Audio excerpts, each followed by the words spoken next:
오늘 본문은 서머나 교회에 대해서 기록하고 있습니다. 이 서머나 교회는 에베소 교회 다음으로 부요한 번영한 도시에서 사역을 하는 교회였습니다. 서머나라는 말의 뜻은 향수의 일종인 모략이란 뜻입니다. 여러분, 모략이라는 단어 기억하시죠? 동방박사가 예수님께 드렸던 것이 모략입니다. 다른 말로 모략이라고도 하고 미르라고도 하는 뜻을 가진 교회 이름이 서머나 교회입니다. 이 서머나 교회는 에베소 교회에서 북쪽으로 80km를 가게 되면 그곳에서 떨어진 항구 도시로서 존재합니다. 이 서머나의 바다 끝에는 여러 가지 신전들이 있었습니다. 우리가 다 알 수는 없지만 시벨리 신전과 아폴로, 아스클레피오스, 아포로디테 신전 등과 같은 많은 종교적 행위를 하는 신전들이 있던 곳이었습니다. 이 서머나라는 도시는 여러 가지로 기독교인들에게 참으로 어려운 지역이었습니다. 첫 번째가 황제 숭배를 하는 지역이었지요. 황제를 어떻게든 섬기기 위한 그 황제 숭배 사상이 가득한 도시가 바로 서머나였습니다. 또 하나는 유대주의였습니다. 그곳에 자리 잡고 있는 유대인들이 있었고 그 유대인들이 반기독교적인 운동을 펼쳤습니다. 그러니까 오늘날 우리가 여러 가지 코로나 바이러스로 인해서 교회가 위기를 겪은 것과 같이 유대인들이 앞장서서 교회를 사회적으로 매장시키는데 총력을 기울였던 지역입니다. 그러니 여러 가지 이단 그리고 여러 가지 다른 종교들이 즐비하고 더군다나 그 로마 제국을 한 손에 쥐고 있는 황제를 숭배하는 사상이 가득한 곳이고 또한 유대주의자들, 이 유대인들이 박해를 하는 곳이 서머나였습니다. 교회를 개척한다면 이런 곳에 개척할 이유가 없겠지요. 너무나 척박한 땅이라 참 쉽지 않은 것이고 열매 맺기는커녕 교회가 위기를 겪을 수밖에 없는 그런 척박한 땅에 있었습니다. 그러면 이제 궁금한 것이 누가 언제 어떻게 이 서머나 교회를 세웠는가에 대한 질문일 것입니다. 그러나 자세한 내용이 없습니다. 정확하게는 알 수 없지만 추측하기는 사도 바울이 에베소 교회를 세울 때 그때 사역을 하면서 이 서머나 교회 사역도 함께 이루지 않았는가 그렇게 추측을 할 뿐입니다. 이 서머나 교회를 오늘 이 요한계시록에서 예수님께서 아주 중요하게 다루십니다. 이 서머나 교회의 특징적인 것이 한 가지가 있습니다. 예수님의 책망을 받지 않은 교회입니다. 서머나 교회는 책망이 없이 칭찬만 받은 교회입니다. 그러니까 우리가 오늘 보는 말씀은 어떻게 서머나 교회가 하나님 앞에 칭찬받을 수 있었는가 거기에 초점을 두면 말씀의 은혜가 될 것입니다. 오늘 본문 8절을 보니까 예수님께서 자신을 계시하시기를 처음이요 마지막이요 죽었다가 살아나신 이라고 본인을 말씀하십니다. 이것은 요한계시록의 마지막 장 22장 13절에 있는 내용하고 같은 뜻입니다. 예수님께서 이렇게 말씀하시죠. 나는 알파와 오메가요 처음과 마지막이요 시작과 마침이라. 우리의 존재, 우리가 오늘날 살아가는 우리의 존재의 시작은 하나님이시죠. 우리의 끝도 하나님이십니다. 하나님 손에 의해 우리가 창조되었고 하나님 손에 의해 모든 것이 심판받아서 영생으로 이어지니 그 영생의 끝까지 함께 하시는 분은 하나님이십니다. 그래서 예수님이 우리에게 얼마나 중요한 분이신지 그리고 이 시대 가운데 예수님을 어떻게 믿어야 하는지에 대해서 말씀하십니다. 예수님은 온 나라와 민족, 존재하는 이 세계의 모든 것의 창조자가 되시는 분이십니다. 그리고 예수님은 마지막 날 심판주로서 이 땅의 모든 역사를 종결하시고 하나님 나라 영원한 세계의 문을 여시고 영생의 길을 여실 수 있는 유일한 심판주가 되시는 분이십니다. 그러니 예수님께서 이 처음과 마지막 또한 죽음을 이기고 부활하신 자로서 오늘 그 권위와 권세를 가지고 서머나 교회에 대한 메시지를 전하시겠노라 말씀하시는 겁니다. 한마디로 예수님은 서머나 교회를 판단하실 자격이 있는 분, 서머나 교회가 무엇이 잘못이었는지를 명확하게 채찍질 하실 수 있는 분이라는 것, 또는 칭찬하실 수 있는 분이라는 것을 오늘 시작부터 말씀하시는 것입니다. 예수님의 권위가 서야 그분의 말씀이 들립니다. 예수님이 하시는 말씀이 온전한 말씀이라는 것을 깨달을 때 서머나 교회를 향한 메시지가 우리에게 들려지는 것입니다. 오늘 본문 9절에 보니까 예수님께서 이런 말씀을 하십니다. 내가 내 환난과 궁핍을 알거니와 실상은 내가 부요한 자니라. 자칭 유대인이라 하는 자들의 비방도 알거니와 실상은 유대인이 아니요 사탄의 회당이라. 이렇게 말씀을 하고 계십니다. 서머나 교회를 예수님이 지금 알고 있다고 말씀하세요. 서머나 교회가 지금까지 어떠한 일을 겪었는지, 어떠한 상황에 처해 있는지, 그 처해진 상황을 어떻게 풀어가고 있는지 그들이 예수님과 만나서 이야기한 적도 없지만 예수님께서 그것을 다 지켜보고 있었노라는 말씀이십니다. 그들이 무엇을 당했습니까? 환난을 당했습니다. 또한 궁핍함 속에 살았다고 되어 있습니다.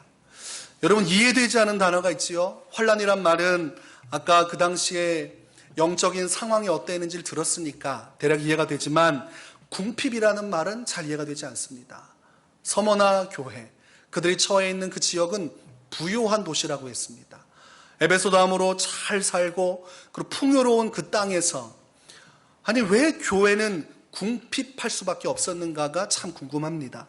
실제적으로 물질적으로 궁핍했었다는 이야기예요. 교회 안에 물질적인 가난함이 있었다는 이야기입니다. 이해가 되지 않는 것은 만약 강남에 있는 땅이 있고 그 땅을 소유하고 있는 사람들이 모여 교회를 만들면 그 교회는 가난한 교회가 됩니까? 부유한 교회가 됩니까? 부유한 교회가 되겠지요. 그 사람은 어떻게 사는지에 따라서 교회의 형편도 결정되게 되어 있습니다. 그러면 서머나 지역에 이 부유한 땅에 사는 사람들, 잘 사는 사람들이 모였으면 이 부유한 교회가 돼야 되는데 예수님은 궁핍하다 이렇게 표현하십니다.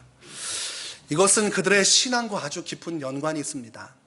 서머나 지역에서 예수님을 믿는 사람들이 어떠한 대우를 받았는지가 참 중요합니다. 이 당시에 이 지역이 정말 중요하게 생각한 것은 로마 황제를 숭배하는 것이었습니다.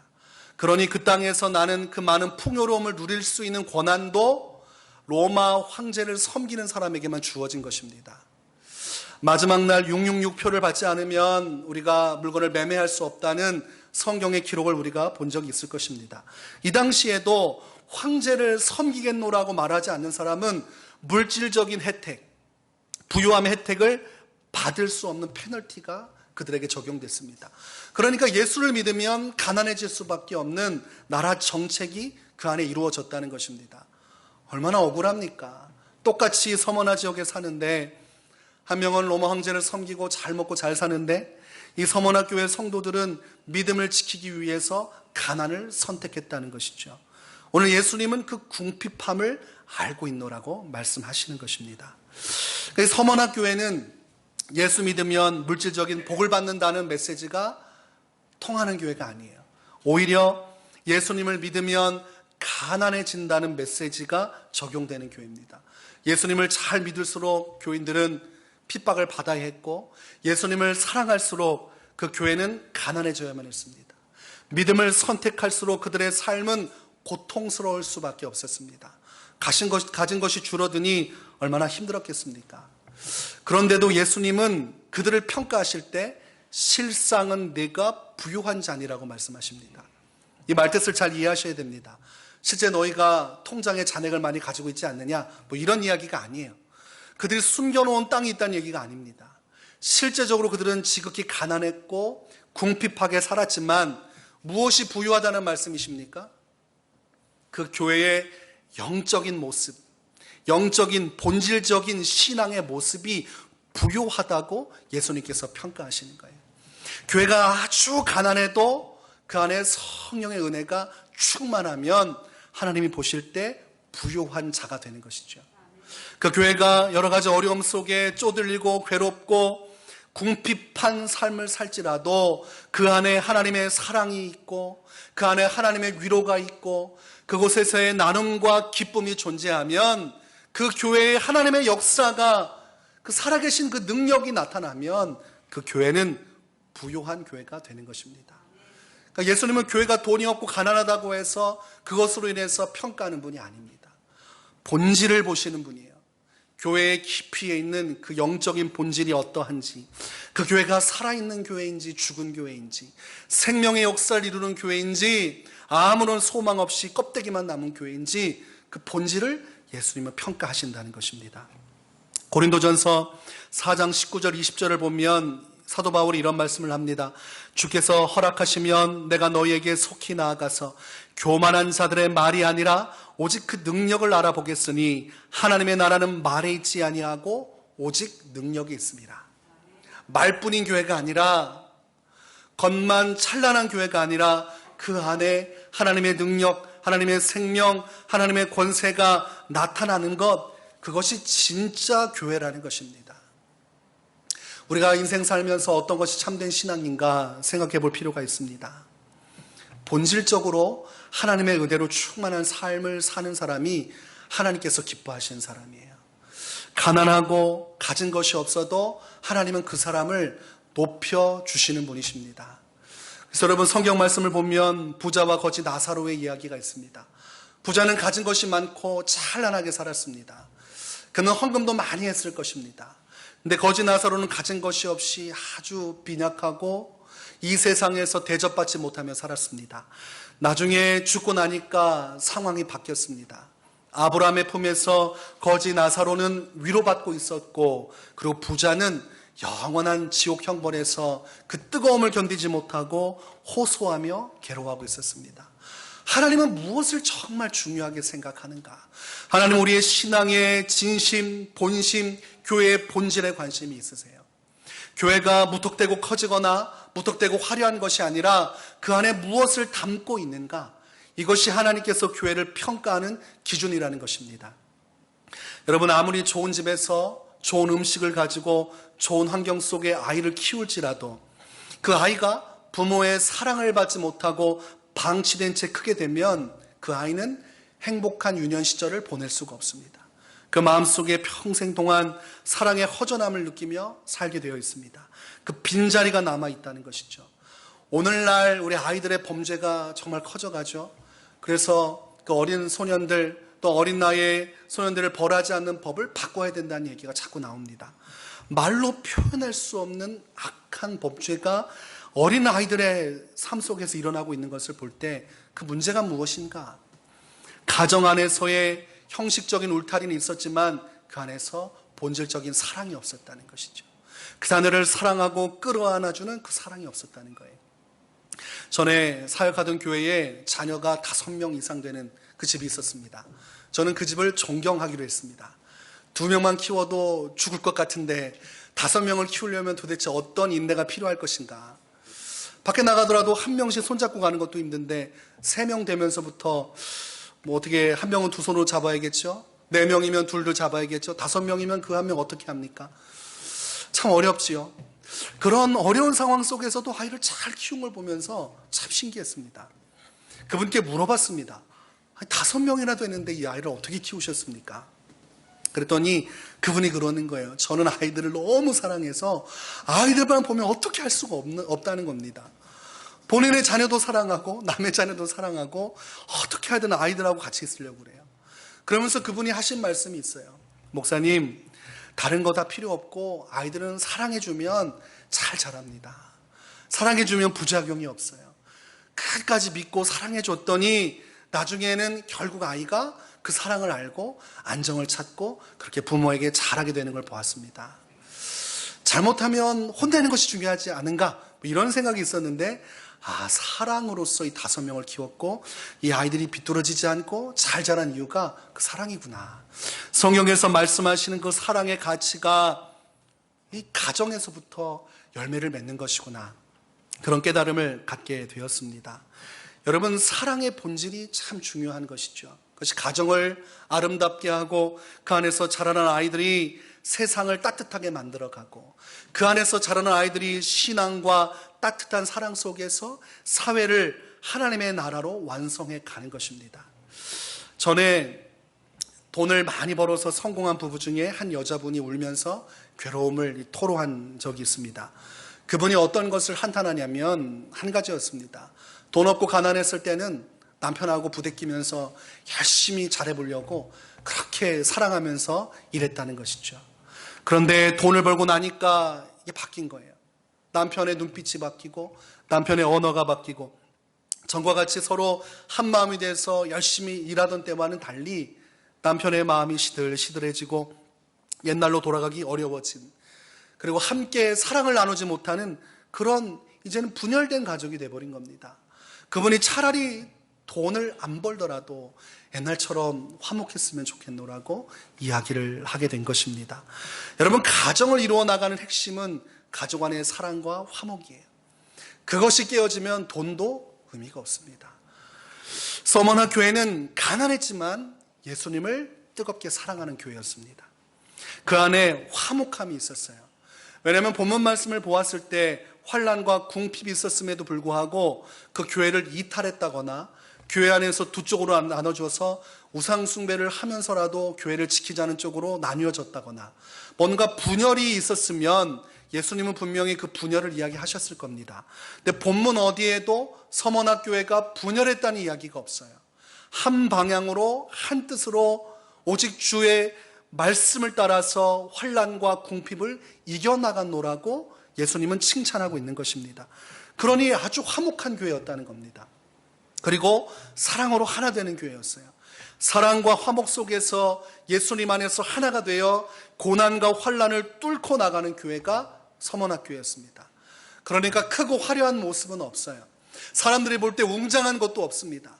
초라해 보이고 가난한 교회였으나 하나님은 그 안에 담겨진 하나님의 영광이요 하나님의 능력이 가득한 그 교회의 본질을 칭찬하고 계시는 겁니다.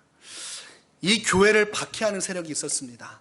아까 언급한 것과 같이 어떤 집단이 박해했을까요? 친척쯤 되는 종교지요? 네, 유대교. 이 유대교의 유대인들이 심각한 박해를 계속해서 했습니다. 본문 9절에 보니까 자칭 유대인이라 하는 자들의 비방도 알거니와 실상은 유대인이 아니요 사탄의 회당이라. 예수님은 그들을 유대인으로 보지 않습니다.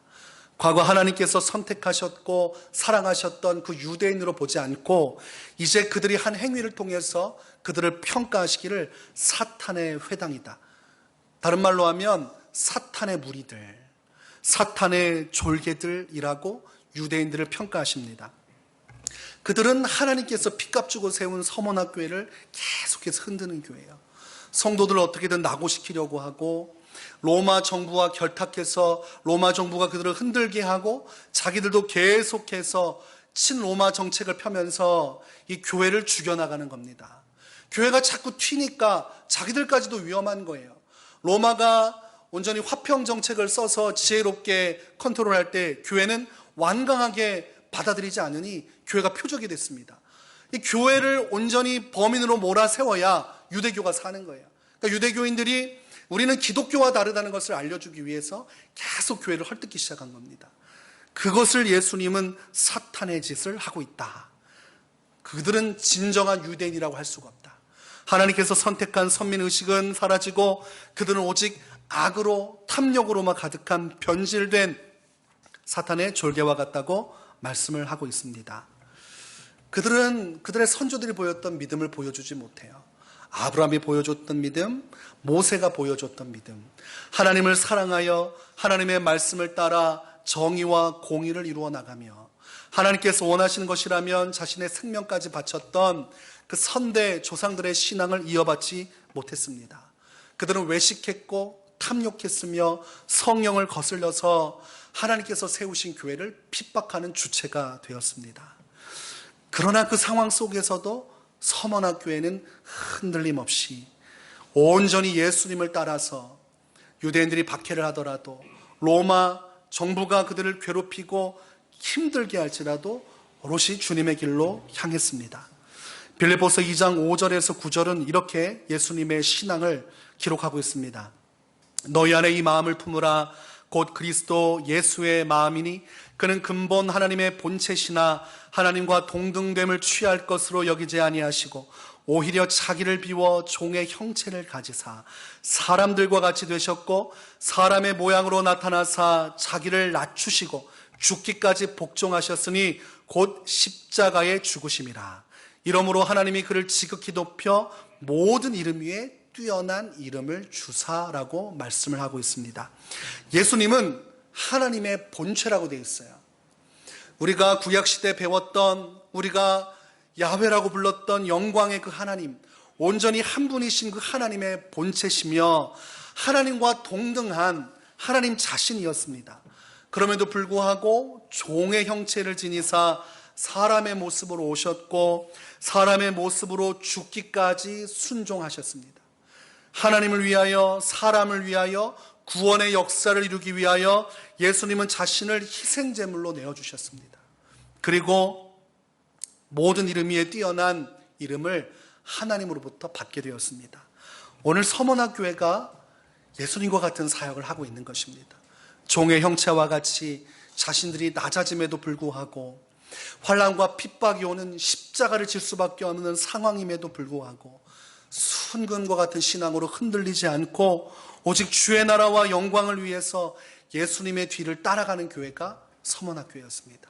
그러니까 서머나교회의 중심은 예수 그리스도요, 서머나교회의 머리는 예수 그리스도요, 서머나교회의 목적지도 예수 그리스도였던 것입니다. 예수님처럼 이 땅에서 그런 신앙의 길을 걸어갔습니다. 우리의 신앙도 이와 같아야 돼요. 여러분 기도하실 때 하나님, 제 신앙이 서머나교회처럼 변질됨이 없이 한결같이 예수님만을 믿고 따르는 신앙이 되게 하소서. 어떠한 환난과 위기 속에서도 하나님만을 바라보면서 예수님의 뒤를 따르는 그런 변함없는 신앙이 되게 하여 주옵소서. 이것이 우리의 간절한 기도가 되어야 합니다. 여러분 10절 말씀을 보니까 지금 서머나교회에 더 좋지 않은 메시지가 부여되었습니다. 서머나교회가 지금까지 환난과 궁핍을 받았다고 우리가 말씀을 나눴습니다. 그런데 예수님께서는 이 사도 요한을 통해서 그들에게 전해주시기를 더 큰 환난이 닥칠 것이라고 말씀하고 있습니다. 10절입니다. 너는 장차 받을 고난을 두려워하지 말라. 볼지어다 마귀가 장차 너희 가운데에서 몇 사람을 옥에 던져 시험을 받게 하리니 너희가 10일 동안 환난을 받으리라. 내가 죽도록 충성하라. 내가 생명의 관을 내게 주리라. 지금 이 시험을 주는 주체가 누굽니까? 마귀예요. 마귀가 주는 시험은 성도를 성숙하게 하고자 하는 것이 아니에요. 템테이션이라고 하고 유혹이라고 합니다. 그들을 쥐고 흔들어서 신앙으로부터 벗어나게 만드는 것, 그들을 멸망시키려는 속셈을 가지고 사탄이 서머나 교회를 공격할 것이라고 예수님이 미리 말씀해 주십니다. 실족하게 만드는 일을 한다는 것이죠. 이것은 예수님께서 베드로에게 하신 말씀하고 동일합니다. 베드로야, 사탄이 너희를 밀가부르듯 하려고 내게 청구하였노라. 그러나 너의 믿음이 떨어지지 않기를 위해서 내가 기도하였노라 하셨을 때의 표현과 지금 서머나교회를 향한 메시지는 동일한 것입니다. 곧 사단이 움직여서 너희를 멸망하고 실족해 하려고 몇 사람을 옥에 가둘 것이고 큰 환난을 행할 것이다. 그런데 예수님은 그 환난과 더 큰 위기 속에서 한 가지를 그들에게 요청하십니다. 무엇일까요? 내가 죽도록 충성하라. 아이고 하나님, 아이고 하나님, 지금까지 겪은 일도 이렇게 큰데 이제는 제 생명까지 찾으십니까? 오늘 이 말씀은 목숨까지도 바칠 각오로 그 환난에 임하라고 말씀하십니다. 우리가 이 세상 살면서 여러 가지 환난을 당합니다. 그러나 궁극적으로 가장 큰 환난은 생명에 관한 것이에요. 그 선지자들과 의로운 사람들은 하나님을 위해서 생명을 바치는 일까지도 주저하지 않았다고 성경은 말씀합니다. 오늘 본문 말씀은 참으로 부담되는 말씀입니다. 충성하면 어떻게든 살려주겠다. 그러면 해볼 만하지 않습니까? 옥에 갇혔어도 요셉처럼 2년 만에 밖으로 나가서 총리가 되는 스토리라면 할 만하지 않습니까? 내가 옥에 갇히는 것 감당하리라. 그런데 주님은 죽도록 충성하라고 하신 말씀 속에 죽게 될 것이라는 메시지를 담아두고 계십니다. 옥에 갇힌 사람 중에 몇 사람은 죽게 될 것이다. 여러분, 우리 교회에 이 메시지가 떨어졌다면 어떡하겠습니까? 미래세움교회 안에 곧 사탄의 역사에서 몇 사람이 옥에 갇힐 것이요, 그 다음에 너희는 죽음까지도 담보로 할 만큼 위기를 겪게 될 것이다. 내가 죽도록 충성하라 하시면 여러분 어떻게 하시겠습니까? 그때도 우리가 하나가 되어서 한 마음으로 이 사탄의 역사에 믿음으로 다가서고 끝까지 목숨을 불사하면서 충성할 수 있겠습니까? 이것은 생각해 보지 않은 아주 어려운 문제입니다. 그러나 믿음의 선조들은 항상 예수님을 믿는다는 것이 죽음과 가깝다는 것을 알고서 신앙을 시작했습니다. 그러나 오늘날의 우리의 신앙은 죽음을 각오하고 예수를 믿는 것이 아니라 이 세상에서 더 기쁨을 누리고 위로를 받고 또한 구원을 받기 위해 신앙의 첫 단계를 밟았습니다. 그러니 이 죽음이라는 것은 가깝지 않은 이야기예요. 그렇기 때문에 오늘 이 메시지를 여러분 잘 들어야 됩니다. 우리가 시작은 어떠했든지 이 믿음의 길에 들어선 이상 하나님은 우리에게 충성의 결과, 우리의 생명까지도 바치라고 말씀하실 수 있다는 것입니다. 그것은 이단이 아닙니다. 하나님께서 우리에게 요구하시는 충성은 죽음을 각오하면서까지, 죽음을 불사하면서까지 예수님을 따라가는 것입니다. 그래서 예수님은 자신을 믿는 것이 무엇이냐고 표현할 때 좁은 길로 들어가는 것이라고 말씀하셨습니다. 넓은 길이라고 말씀하신 적이 없어요. 다수가 선택할 만한 그런 아주 이득이 되고 너희가 기뻐할 만한 그런 길이라고 말씀하지 않으셨어요. 사람들이 찾지 않는 곳, 협착하고 가시가 많은 아주 힘겨운 그 좁은 길, 그 길이 너희가 나를 따르는 길이며 십자가를 지는 길이며 그곳에 생명의 역사가 이루어진다고 예수님은 항상 말씀하셨습니다. 여러분, 우리는 좁은 길로 가야 됩니까? 넓은 길로 가야 됩니까? 남들이 다 하는 편한 신앙생활이 우리의 목적입니까? 아니면 힘들어도 예수님을 따르는 길이 목적입니까? 예수님을 따르는 길, 좁은 길이라도 그 길을 가야 되죠. 누가복음 13장 24절에 이르기를 좁은 문으로 들어가기를 힘쓰라. 힘쓰라는 표현입니다. 우리가 자연스럽게 살면 누구도 좁은 문으로 안 갑니다. 여러분, 인생 살아가면서 대굴같이 큰 문이 있고 아주 좁은, 우리가 속칭 뭐라고 합니까? 무슨 구멍이라고 하죠? 네, 그런 구멍과 같은 데로 누가 들어갑니까? 사람이 인격이지 아무리 급해도 저렇게는 안 가잖아요. 나중에 오더라도 넓은 길, 그리고 편안하게 그 길을 통해서 가기 원합니다. 그러나 생명의 길은 좁은 길이라고 말씀하셔요. 아무도 찾지 않는 정말 힘겨운 그 길로 들어가는 것, 내가 너에게 이르노니 들어가기를 구하여도 못하는 자가 많으리라. 힘겨운 길이라서 가고 싶은데 못 가겠어 하고 중도 포기한 사람이 많다는 겁니다. 예수님을 진정으로 믿는 그 길로 향하기가 쉽지 않다는 것이죠. 그렇기 때문에 힘쓰라고 돼 있어요. 여러분, 예수님 믿는 것은 그리 간단한 문제는 아닙니다. 신앙의 본질을 깨닫는 것이죠. 내 자신을 부인하고 하나님의 말씀을 따라 살아가는 길. 그래서 이것이 부담이 되는 거예요. 내가 주체가 되고 내가 신앙을 선택할 권리가 있다면 내 상황과 환경에 맞추어서 내 편의를 따라 조율을 하면 되는데, 하나님께서 원하시는 신앙은 말씀이 중심이 되고 그 말씀에 나를 맞추는 것이에요. 그것이 아무리 비좁아도 나 자신을 구겨 넣어서라도 말씀에 순종을 해야 됩니다. 그래서 많은 사람들이 말씀을 자꾸 몸에서 벗어던지려고 그래요. 말씀이 임하면 그 말씀이 부담돼요. 그 말씀을 벗어던지면 자유를 느낍니다. 그래, 신앙이 이렇게 자유로운 것이지 하면서 말씀을 자꾸 듣지 않고 편한 말씀만 들으려고 합니다. 그런데 여러분, 영적인 것은 심은 대로 거두는 겁니다. 좁은 길로 가지 않고 넓은 길로 가는 순간 우리의 영혼도 함께 내던져지는 꼴이 되는 것이죠. 말씀을 집어 던질 때 무엇도 날아갑니까? 우리의 영혼도 날아가는 거예요. 하나님의 말씀을 벗어던지면 마음의 평안이 오는 것 같지만 하나님께서 주고자 하시는 영적인 위로와 하늘의 평화와 하늘의 구원마저도 위태위태해지는 것입니다. 종교개혁자들이 5가지 슬로건을 걸었습니다. 그 5가지 슬로건 중에 아주 중요하다고 말하는 것이 솔라 스크립투라입니다. 맞춰보시죠. 무엇이 중요하다는 것일까요? 오직 성경. 오직 성경입니다. 오직 성경. 사회가 타락하고 종교가 타락하면 무엇을 부정하냐면 말씀을 부정합니다. 그래서 그 당시에 종교 지도자들이 자신들이 원하는 것을 탈취하고 착복하기 위해서 말씀을 가르치지 않았습니다. 말씀을 있는 그대로 알려주면 성도들이 영적으로 깨어져서 자신들이 악행을 할 수 없으니까 종교 지도자들이 자기들만 말씀을 보고 그 말씀을 바르게 가르치지 않았습니다. 그러니까 면죄부도 팔 수 있는 거예요.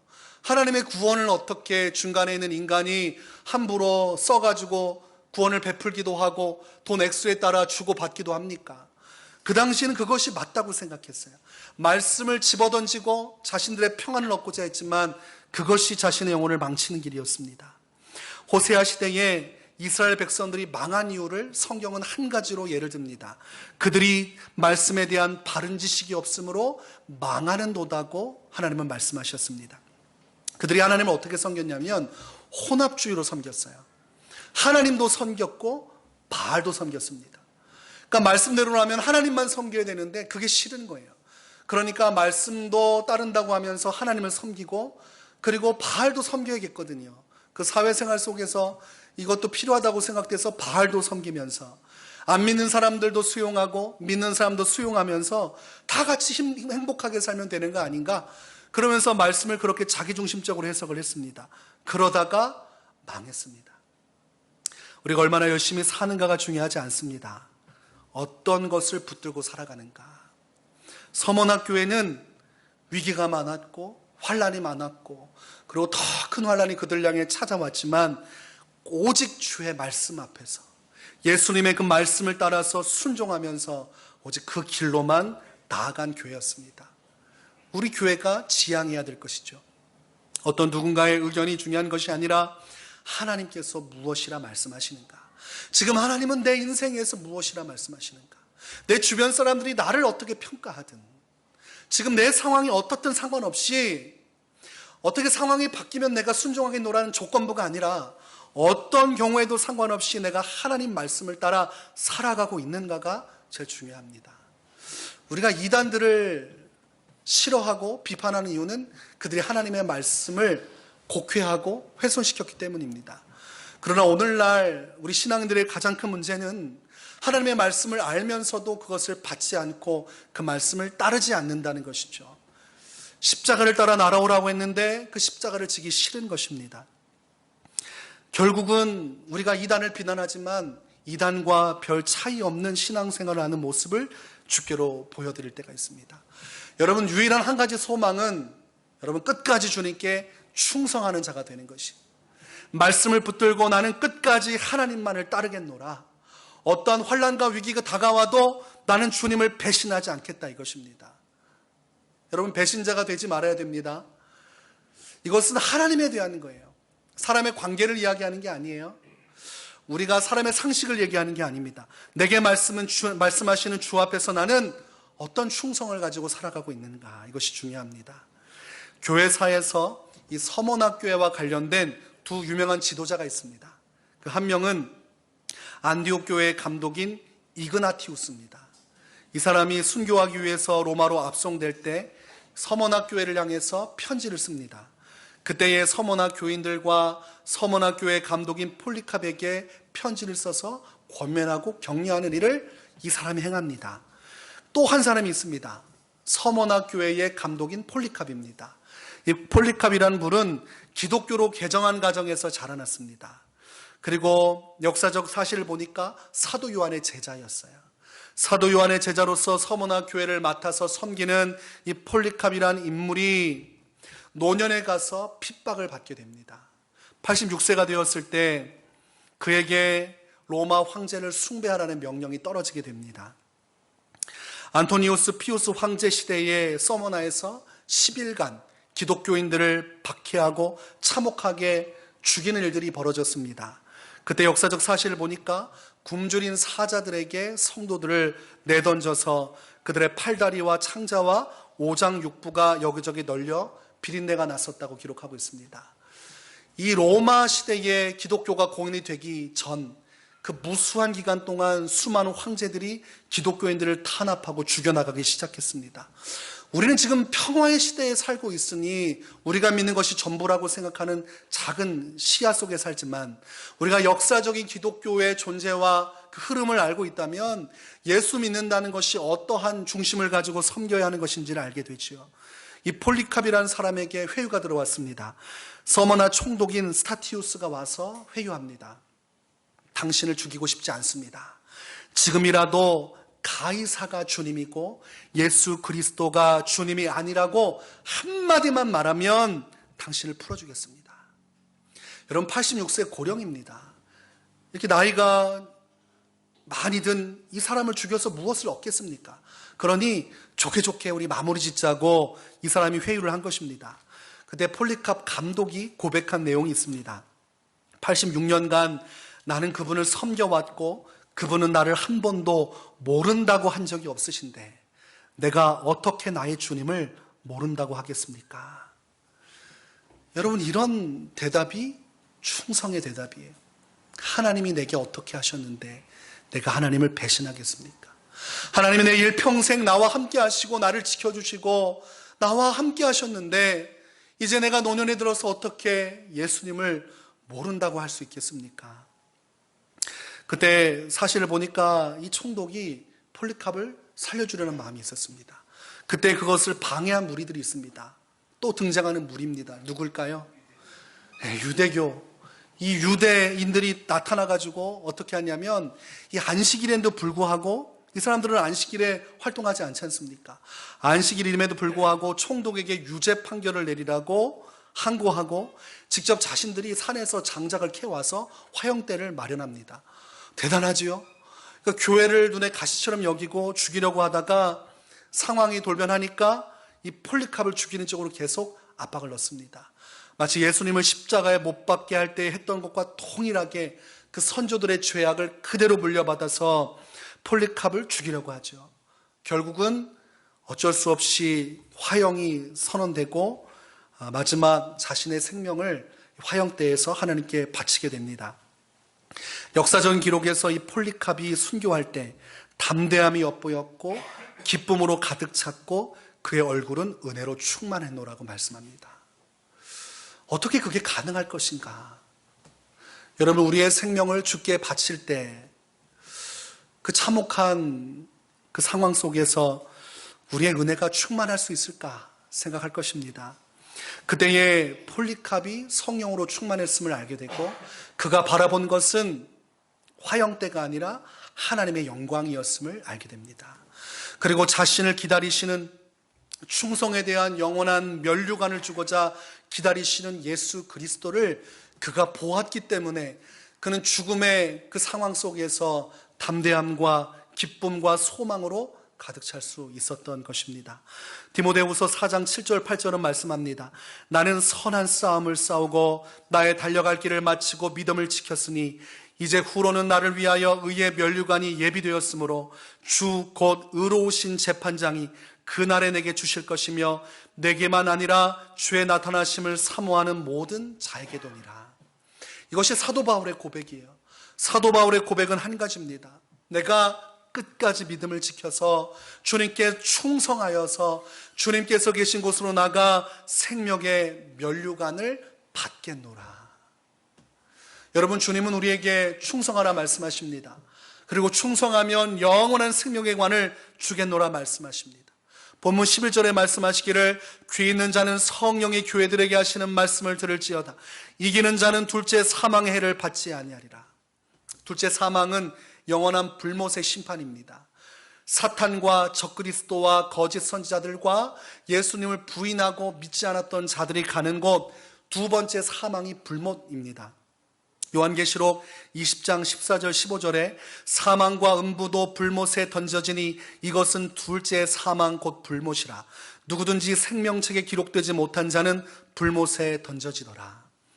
서머나교회가 끝까지 인내하고 죽음을 불사했더니 하나님은 그들이 생명책에 기록되게 하셨고 불못의 심판이 아닌 영원한 천국으로 불러들이사 생명의 관을 그들에게 주셨노라고 말씀하고 있는 것입니다. 여러분, 우리의 소망은 무엇입니까? 오늘날 우리의 믿음은 무엇입니까? 우리가 장차 환란이 닥쳤을 때에 우리가 붙들어야 할 신앙의 정체성은 무엇입니까? 아유, 이런 거라면 나 교회 안 다닐래 하고 수없는 사람들이 다 도망갈 때 여러분은 어떤 길을 선택하겠습니까?